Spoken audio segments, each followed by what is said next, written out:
Let's cover section 4.2, the power rule, basic rules of differentiation, and the derivatives of polynomials.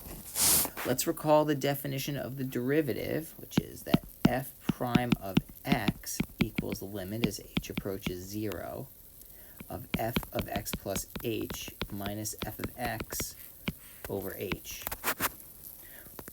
We're going to use these limit definitions right here, this limit definition right here, to maybe find some shortcuts, because these limit problems can take a little while.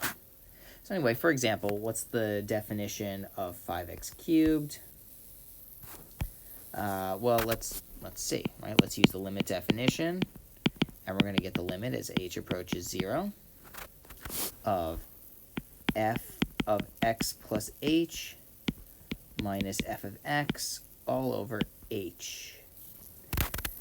Now, I happen to know the binomial expansion, so I know that it's going to wind up being this. 5x squared plus 3, oh, sorry, this is going to be 5, I lied, x cubed plus 3x squared h plus 3xh squared plus h cubed minus 5x cubed. Oh, sorry, that should have been minus 5x cubed. I lied. Little mistake there. With that, right? Okay, anyway, then we're just going to distribute. We're going to get 5x cubed plus 15x squared h plus 15 xh squared plus 5h cubed minus 5x cubed all over h. And we just cancel appropriately. Cancel our h's appropriately. We're going to get 15x squared parentheses plus 15xh plus 5h squared, and we factor out that h, have that h down here. We cancel it out, and then we plug in h equals 0, and we're left with 15x squared. It took a little bit of work, though. We could do it, but it took a little bit of work. Let's look at problem number 2 now. What's the derivative of 500x to the 300 plus 762x to the 853? I am not expanding the polynomial out like that. That's a little much. I have no idea. Okay. So maybe we can come up with a shortcut. Maybe we can come up with a shortcut in general, especially if it's nice. And maybe if you want to pause the video and take a look to see what the relationship between this and that are, maybe you can start to see what a shortcut could be. But anyway, just a little bit of basic notation. Another way of writing f prime of x is to write d over dx of f of x. So if you ever see me use that notation, I just mean take the derivative of. Okay? So first we show that the derivative of f of x plus g of x equals f prime of x plus g prime of x, right? The derivative of the sum is the sum of the derivatives. We then show that the derivative of a constant times f of x is really the constant times the derivative of f. So you can just sort of take the derivative of your function and just move the constant outside. You don't have to worry about that. It stays along to the right. And then lastly, we show that the derivative of x to the n equals nx to the n minus 1. This is known as the power rule, right? Because it tells us how to differentiate x to a power. Now, we will really be showing this for what we call natural numbers. You know, 1, 2, etc. I guess we could include 0 into it. 0 sort of trivially works. But it is true for real numbers. We'll prove that a little bit later. Okay? But anyway, just so you know, we are showing that.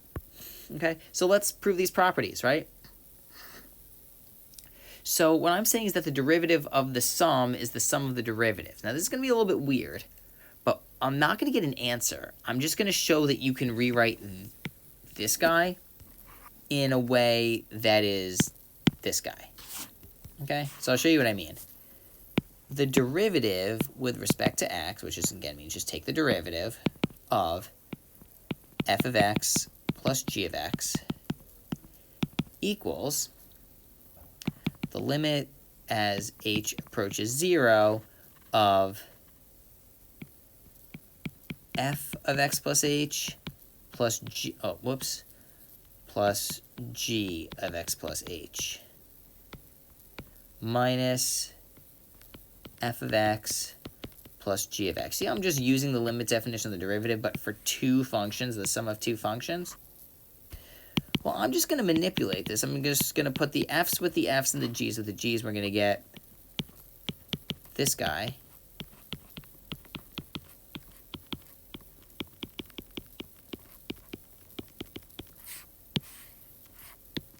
You see that? Again, if we just highlight each of these terms, right, we see that I just kind of stuck them together. I didn't change the value of anything, just changed the order that I wrote stuff on the top. And anyway, we can split the fraction.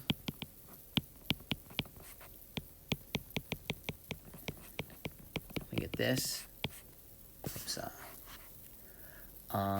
Yeah, actually, sorry, I did want to do that.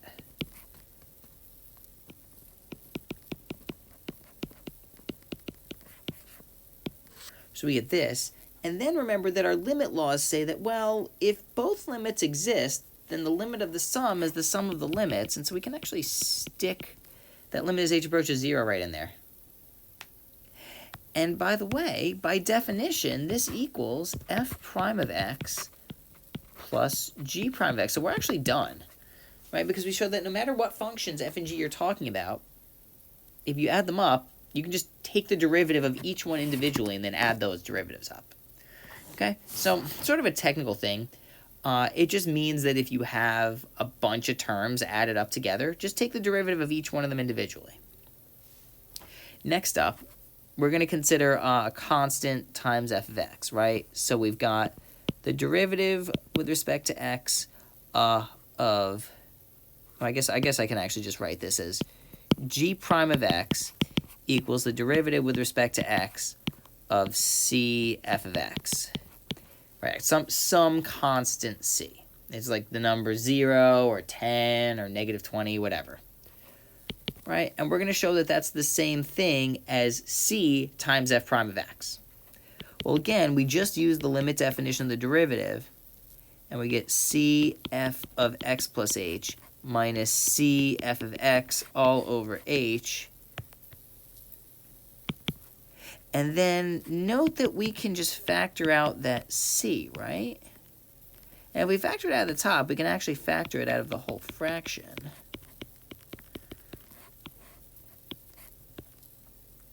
And I guess the limit laws do state, I'll write a little LL for this, right? That you can actually take the constant outside the entire limit, provided the limit still exists, which of course it does, because what we have here is c times f prime of x. So again, this just means that if you're talking about, like, take the derivative of, for example, 5x cubed, like we had up here. Just take the derivative of x cubed, and then multiply by the 5. Okay? This makes things a little bit easier. Now, lastly, let f of x equal n,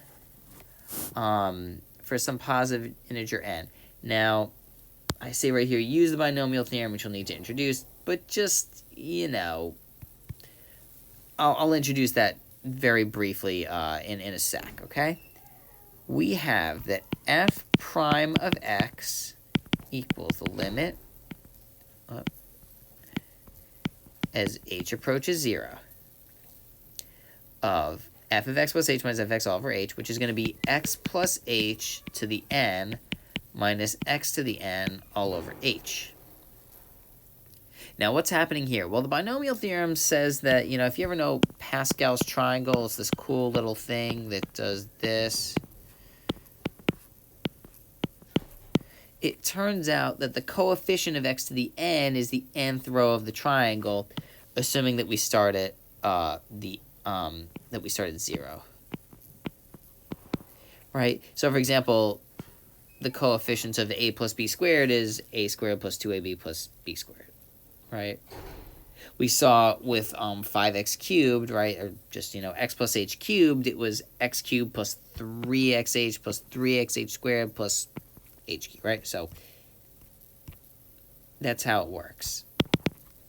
Okay, so it turns out, and again, this is not something you need to know for this class, but I'm just letting you know, that if you expand it out, you wind up getting x to the n plus n x to the n minus 1h plus blah, blah, blah, blah. Whatever it is, it's all going to have h's in them. And then it's going to be plus h to the n. Right? So all of this is this expanded. Okay? Divided by h, and of course, that cancels. And now we notice that every term in the top has an h, and we're going to factor out that h. All right, and when you do that, you get nx to the n minus 1 plus some other term with an h in it. It's going to be a little yucky, so I'm not going to say what it is, but it'll be something with an h in it. Plus blah, blah, blah, blah. Or sorry, I should say it's going to have an x to the n minus 2 h plus blah, blah, blah, blah, plus h to the n minus 1, because we're factoring out that h, and we divide it all by h so we can cancel it out. And then, look what happens. All of these terms cancel out because they all have h's in them, and the only one remaining is this guy. That's the only one that survives. So we wind up getting nx to the n minus 1. And this is the power rule.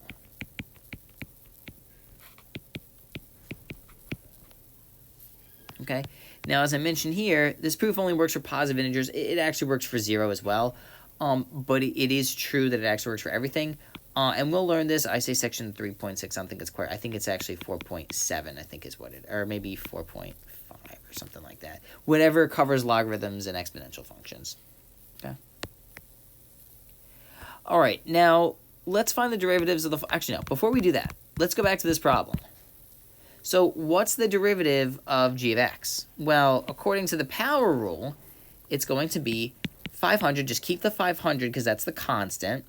Times 300 x to the 299 plus 762, leave that alone, times 853 x to the 852. That's our answer. Let's do some more examples, right? So first off, I would write this as x to the 1/4 plus 6x squared. Now, again, we technically didn't prove this for the exponent 1/4, but, we're just going to kind of assume it, So anyway, dy over dx, remember that is the notation that we use for the derivative, is 1/4 x to the 1/4 minus 1, whatever that is, I'll simplify it later, plus 6 times 2 x to the 2 minus 1. You see what we did right there? And so we get 1/4 x to the, that's actually negative 3/4 plus 12x. Now, this is fine, but if you wanted to rewrite it in terms of radicals, which is, how they gave it to us, we would write this as 1 over 4, and then it's the 4th root of x cubed, and then plus 12x outside. Okay? So let's take a look at this guy, right? F prime of x equals 4 times x to the 4 times 3.2 x to the 3.2 minus 1 minus 2/5 times 6/7 x to the 6/7 minus 1. And then, now 5, what's happening with 5? 5 is a constant. Its tangent line is just itself. And what's its slope? It's 0. So the derivative of any constant is 0. Okay? So 5 goes away.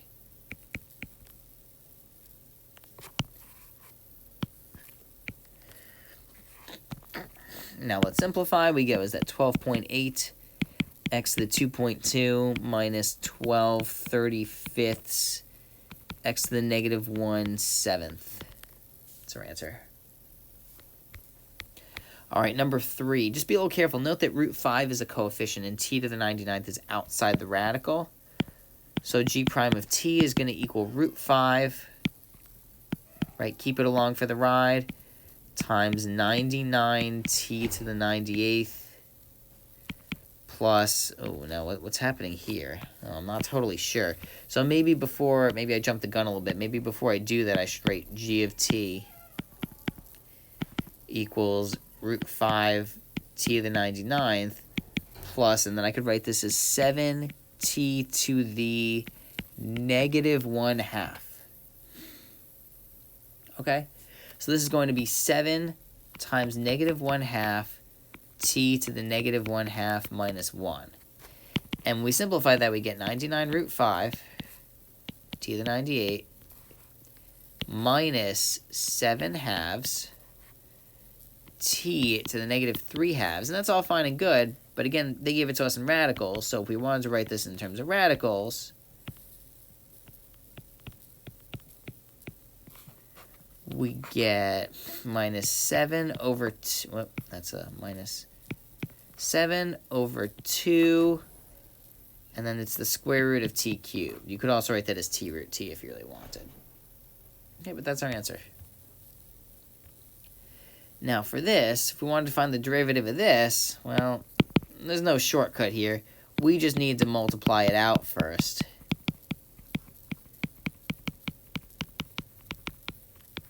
And then take the derivative, right? So this is going to equal 16x to the 14. And then that's going to be plus, I guess it's 16x to the 10th, right? Because this is the OI part of foiling. 2 times 4 is 8. X to the 7 times x cubed is x to the 10th. And then you just double it because you're doing it twice. And then it's going to be plus 4x to the 6th. Okay. So dy over dx equals whatever 16 times 14 is, but it's going to be x to the 13th plus, okay, that's going to be 160 x to the 9th plus 24 x to the 5th. What is 16 times 40? 16 times 16 is 256, so you take away 32 from that, and I think, is it 224? I think it is. 224?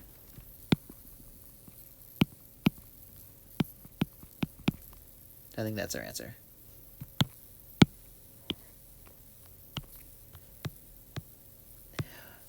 Now, let's switch gears a little bit here. I don't think this is in the book, but I still, at least in this section, but I want to teach it right now, because this is important. The number e is defined to be limit as x approaches infinity of 1 plus 1 over x to the x. Okay, so we're switching gears here a little bit, but there's just one more derivative I want to define. It comes from this weird number e. And it's roughly 2.718, whatever. So it turns out you can actually find the derivative of e. The reason we care about this number in calculus is because it works beautifully with derivatives. So we're going to define e such that if it's going to be the number a such that f prime of 0 equals 1, right? If this is our f of x, right?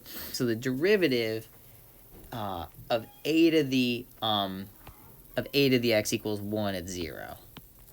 Okay? So this is what it turns out. It turns out that the derivative of e to the x is, what's the easiest possible answer? Pause and write down what you think is the easiest possible answer. E to the x. It's just itself. You don't have to change it at all. So here's how you show this. use the limit definition of the derivative. Limit as h approaches 0 of e to the x plus h minus e to the x all over h. You then factor out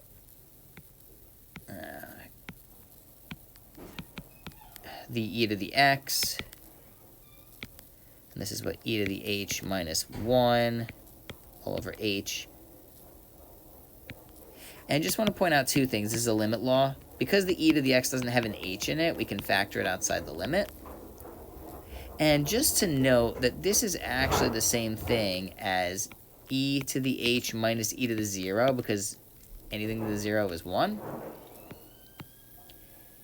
And it turns out that this is e to the x times, now, so this is times, yeah, this is going to be f prime of 0, right, for this f of x right here. And we defined f prime of 0 to be 1.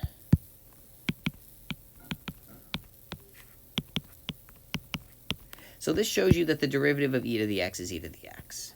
So again, e is just some number, but it works beautifully with derivatives. So that's just where I want to leave things.